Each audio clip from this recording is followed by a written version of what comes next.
আচ্ছা তাইহান, তোমাকে একটা কথা জিজ্ঞাসা করি। হ্যাঁ, করো। আমি হচ্ছে ইদানিং ধরে দেখি যে তোমার ফেসবুকে যে পিকচার, ওগুলোর মধ্যে হচ্ছে একটা মেয়ে লাভ ইমোজিন তারপর কমেন্টস সব সময় করে। আচ্ছা বলো তো ওই মেয়েটাকে। ওই মেয়েটা আমার কাজিন। কেন, তুমি মেয়েটাকে নিয়ে কি কোনো সন্দেহ করতেছো?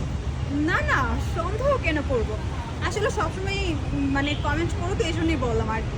হ্যাঁ, কমেন্ট করতেই পারে। আমার কাজিন আমার ছবিতে পিকচারে কমেন্ট করতে পারে, রিয়েক্ট দিতে পারে, লাভ রিয়েক্ট দিতে পারে। এটা নিয়ে এত সন্দেহ করার কিছু না। আর সব বিষয় নিয়ে এত সন্দেহ করে কেন?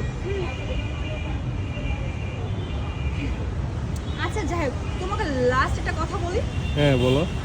ওই যে তোমার কাজিন, মানে যে মেয়ের তোমাকে লাভ ইমোজিং দেয় তারপর কমেন্ট করে, হুম। মানে ওই ফেক আইডিটা আমারই, বুঝছো, ওটা আমিই চালাই।